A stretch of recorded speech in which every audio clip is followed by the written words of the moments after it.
This is JadeCast, your gateway to traditional martial arts and Chinese culture. Brought to you by your host, Chef Jonathan Bluestein.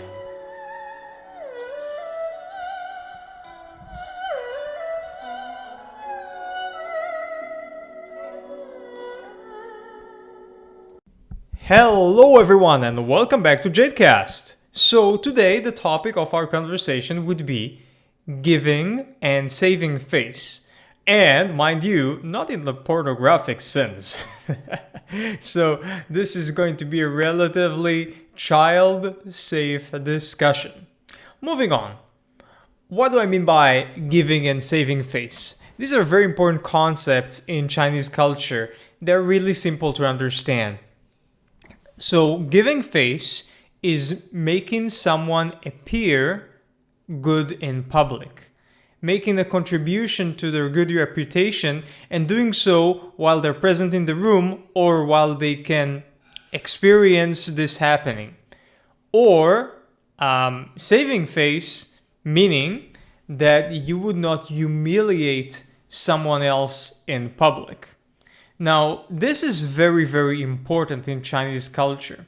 It's part of everyday common etiquette that you would try to save face to not only prevent yourself from humiliating someone in public, but also seek opportunities to make people appear better in public if they may have had a mishap or otherwise did something wrong that's not too bad. Maybe nonetheless you as a friend, as a family member, or even as a passerby can make them look a little bit better. So to help their reputation to not be tarnished too much by what happened. Or otherwise, giving face, meaning that you're gonna show your support and your appreciation of someone in order to make them feel better and make others think better of them. So these are very important things for a traditionally minded Chinese person, and these things help preserve what is called social harmony among the Chinese. But actually, more broadly speaking, this is not limited to just Chinese people. This is common in many cultures all over the world, and it is especially prevalent in East Asian cultures. So these ideas about giving and saving face, you'd find them in places like Korea, Japan, Vietnam, Taiwan, etc. Now, in this particular discussion of ours today, I'd like to tell you two short stories about giving face and preventing someone from losing face based on my own personal experiences of practicing martial arts in China. Now, before I get into those two short stories momentarily, I just want to mention that for us, traditionally minded martial artists, these ideas about giving and saving face are part of what we call in Chinese wude. Wude literally is martial virtue or martial virtues. It is the moral code by which traditional martial artists abide. Now, of course, this moral code changes a little bit or a lot depending on one's lineage and cultural heritage. My own comes from traditional Chinese martial arts, but in general, you could say that in all traditional Asian cultures and East Asian martial arts, saving and giving face is likely a central theme in the traditional moral constitution of how to behave with other people.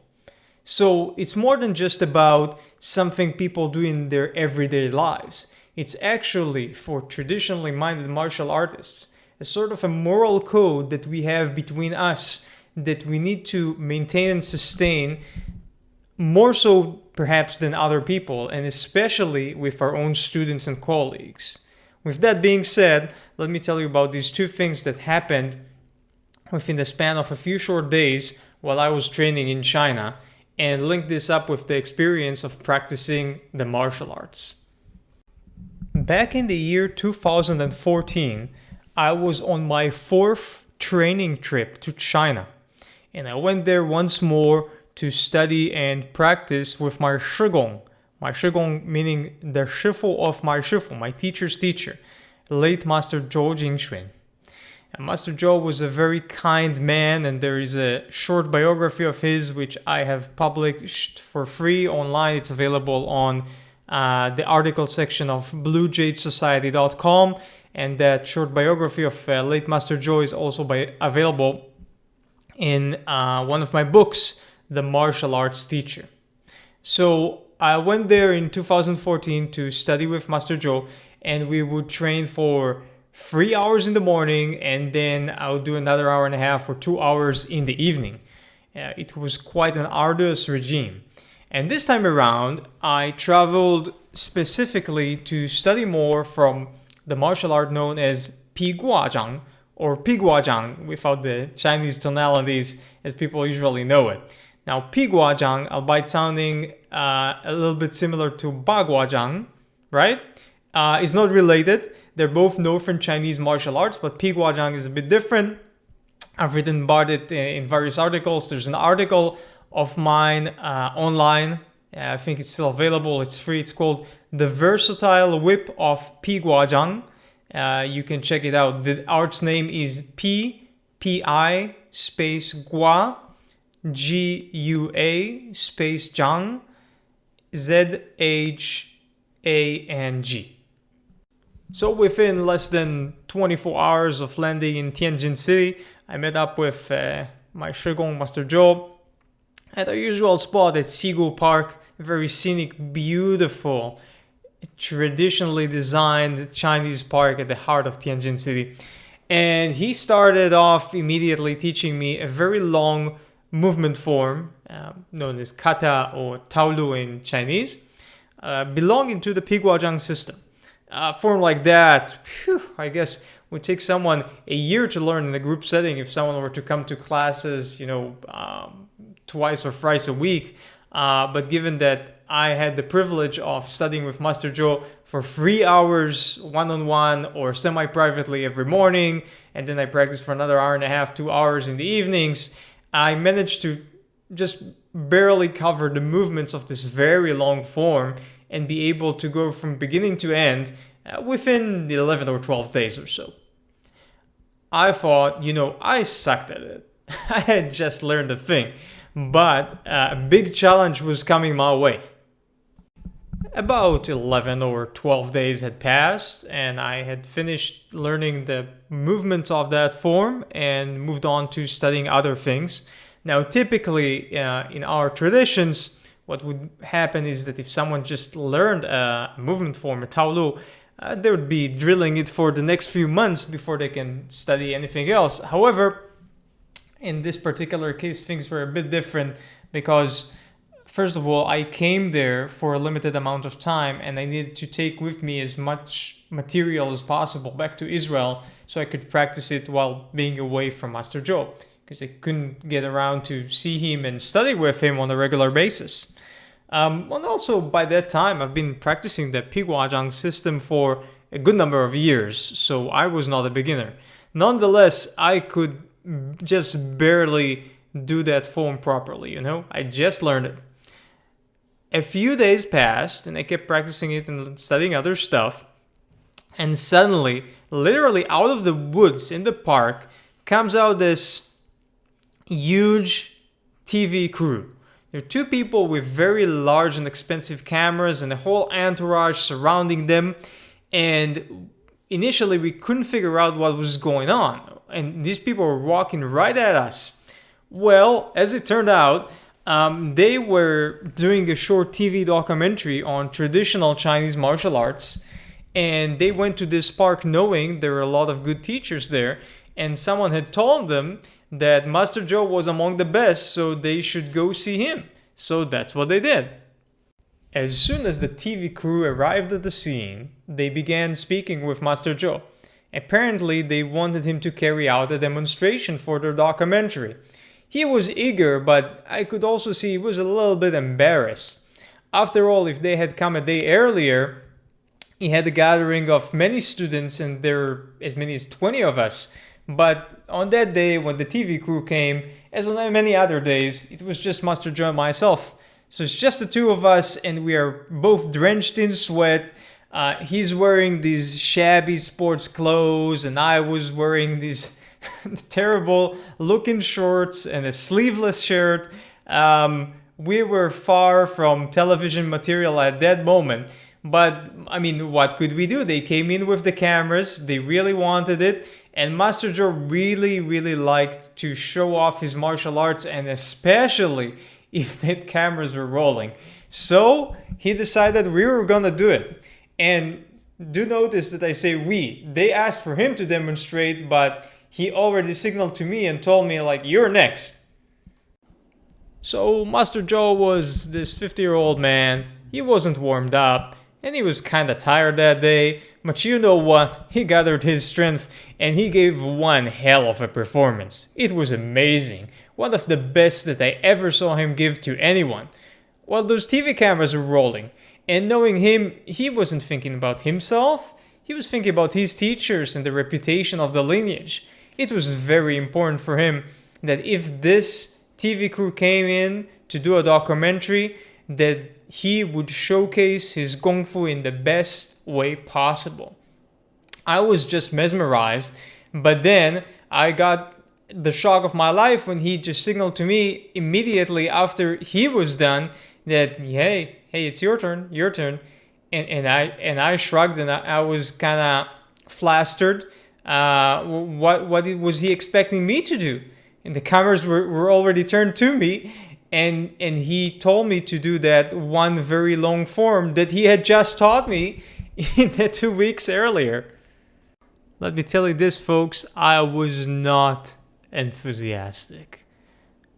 The thought of me looking the way I was, with the sleeveless shirt, all shabby, literally dirt on my body, just with my hair all over the place, after maybe 2.5 hours of training, it was humid, I sucked at that form, and for this to appear on a television documentary, come on. I was not keen on doing this, but I could see the burning passion and desire in Master Joe's eyes. He really, really wanted his student to show that we are up for it. They came in, they surprised us, but you know what? It's like a self-defense situation. That's what you get, that's what you gotta deal with. And he wanted me to succeed and excel. And that's exactly what I did. In the preceding 2 weeks, I must have practiced this entire form, I kid you not, hundreds of times. However, this time around, I had my teacher to give face to. I needed to make my teacher look good, and this was very, very important. So I didn't pay attention to the cameras, I didn't think of anything. I emptied my mind, I breathed deeply, and I performed the best I possibly could, and much, much better than I had done in the preceding 2 weeks. I was shocked with my own performance. I couldn't believe it went so well. And by the time this was finished, maybe 2.5 minutes later, as this was a very long form, and I was literally sprinting through the thing for 2.5 minutes, I was so out of breath that I could barely see. It was as if I was sprinting at the Olympics, and I was trying to catch my breath and could barely hear Master Joe clapping and laughing and being so happy, just so happy that I did this for him. He was just full of joy, but by the time I could regain my composure and breathe normally again, maybe another 2 or 3 minutes had passed and the TV crew was gone. With my limited Chinese, I couldn't figure out which channel they came from, where they had went, when this thing is gonna air on TV, what's gonna happen with it. And to this day, I know that likely my performance went somewhere up sometime on Chinese television. I haven't a clue where it is, and it's one of the best performances that I ever gave with my martial arts, and it's just lost. However, what is not lost is the memory of how I gave face to Master Joe and how happy it made him, and subsequently, of course, made me. And this was a terrific thing to do. And the power of the need to give face to one's teacher and how hard that pushed me to perform, this was an exceptional experience, and I was very happy with it, and I would cherish it likely to the rest of my life. However, this whole thing with giving and saving face was not over with respect to this particular form and my experiences with Master Joe around that time in 2014. There's more to come. Perhaps another week or so had passed, and there was another gathering at the park. This was a regular one. Every week or two, many of the martial artists in the park would gather in a circle, and then spontaneously, each of them would enter the circle and would perform something. This was a very common thing that I would see in China, and it was a lovely way in which they supported each other. No matter who you were, how many years you practiced, you could have been a beginner that practiced for just the past 4 months, or this master who'd been practicing for the past 40 years. Doesn't matter. They all come around in a circle. Everyone comes inside the circle and shows what they know and what they've been working on recently or for the past few years or decades. And with almost no exceptions, everybody gets a clap from the crowd and encouragement. And the idea is that, if you have the courage to persevere in your practice and then step into that circle and show what you got to all the rest of them, then this is worthy of praise and encouragement because you're doing a positive thing with your life. And this is a wonderful social tradition that the Chinese people have. So on that day, there was another spontaneous circle gathering of martial artists at the park. But on that day also, Master Joe had quite a lot of students around training near where that gathering was. So he brought them all together and he wanted each of them, including myself, of course, to demonstrate what we've been working on in recent times. On that day, Master Joe had with him his son, who is 18 years old. A lovely lad, smart, and exceptionally gifted in the martial arts. But as often happens with exceptionally physically gifted people who just get it, the type of people you just show them something and they have it. Well, at times, especially when they're very young, and the guy was just 18, they tend to be lazy because everything comes easy to them. And unfortunately, Master Joe's son, who again was a skilled martial artist, he was great. He was a bit lazy on practicing some of the things that his father wanted him to go through. One of them was that long form from Piguazhang that I had just studied. And then something a little bit embarrassing happened. Master Joe ordered his own son to come inside the circle and demonstrate that long form. However, his son, like I said, hasn't been working on that form enough and wasn't that good at it at the time. He just preferred doing other things with his martial arts. So when he demonstrated, he had a few mess-ups, At one point, he had to pause in the middle of the form because he forgot a few movements and he froze for 5 or 6 seconds, which was kind of embarrassing because of his status as the son of that famous master from the park. And then at another point in the form, during which you have to go very low very quickly, he slipped on the slippery semi-muddy soil and fell into a split. The guy was quite flexible, but then he had to awkwardly bring himself out of that split and continue the form. He was displeased with his performance. His father was displeased with his performance. And you could tell that the audience also kind of felt uneasy and wasn't was feeling for his father, because you could see how much Master Joe was eager for his son to do that thing well. It didn't turn out so well. Despite of this, of course, the audience clapped and they cheered and they encouraged his son. But Master Joe himself was kind of mad because he knew his son screwed up because he was lazy. And as soon as his son finished his form and he was all bummed up, he stepped out of the circle and Master Joe gave him a strong slap on the back. And I could hear him talking something nasty to him in Chinese and yelling, and he was quite displeased. So in the midst of this turmoil, Master Joe looks at me. Now he knows that under pressure I could perform, sometimes at least. And he knew that previously, just a few days earlier, when I was under pressure to give him face, I gave a pretty decent performance in front of the cameras. So he points at me and he tells me, you do it. You do the same form. You step in the circle, you do the same form. And now, this was quite a moral debacle, you see. This was a problem. I was immediately able to discern the complexity of the social situation which had transpired, which I'm quite sure that Master Joe understood as well. But he was very angry and upset, so he wasn't really thinking. The problem was this. Both Master Joe and his son had lost face, which is a big thing in Chinese culture. And now they had to regain face for the family and the lineage. Someone had to stand up and show that they do not suck with their martial arts. Even though it was kind of silly because everyone knows of Master Joe's reputation and most people there have seen his son training on other opportunities and they know that he's good.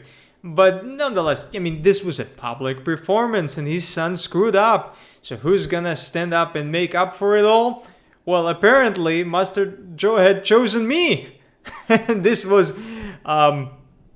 quite a responsibility to place on one's shoulders.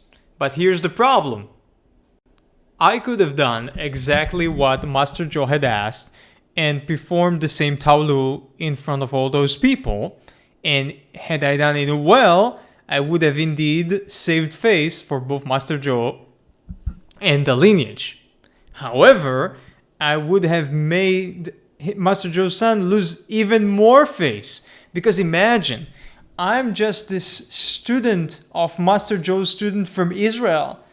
I come every once in a while to China to study. Yes, I'm older than his son. I was in my 20s and his son was just 18. But I'm not the master's son. Am I going to perform much better? This is not going to save his son face. That's going to make his son lose face big time.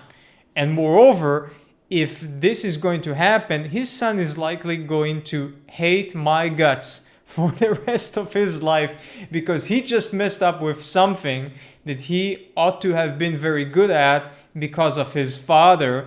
And now I, this non-Chinese person, random student from Israel, are going to do better than him? Nah, this was not gonna work out well socially. And I had to figure out a way to solve the situation. On one hand, to give face to my shogun, my teacher's teacher, and on the other hand, to save a face for his son. To tell you the truth, I have no idea how I kept my cool under the pressure, but I came up with a solution instantaneously. While Master Joe was shouting that I should demonstrate the Taolu, I said, no, I'm going to demonstrate Xing Yi Chuan. Xing Yi Chuan, or Xing Yi Chuan, as people often pronounce it, is one of the other martial arts which I have been practicing for many years. And I knew that I could show it off well. Master Joe was not pleased because he wanted to make up for his son's lacking performance by having me do the same Taolu. So I had to argue with him for maybe a minute until he said like, fine, fine. He was just too angry. He went to sit on the side and just watch. He couldn't care anymore. So I went in the circle and I demonstrated Xingyichuan, and I chose the Taolu of the rooster, which is one that I personally very much liked and that I've worked on for a good number of years, and I knew that I could do well. And I gave it decent performance. It was not nearly as good as that one I gave a few days earlier in front of the cameras, but it was decent. It was decent enough to consider it okay, and maybe a little bit better compared to what Master Joe's son had been demonstrating previously. But on the other hand, still saving face for his son by not choosing to do the same form better. And you know what? It worked. It worked because it was exactly according to plan. I gave face to my teacher, I saved face for his son, and although nobody said anything, I could kind of tell in our interactions in the days following and in our meals together that they both sort of realized what I had done and they appreciated it. To be perfectly honest with you, a slightly younger me, perhaps a year or two earlier, would not have been able to resolve such social intricacies.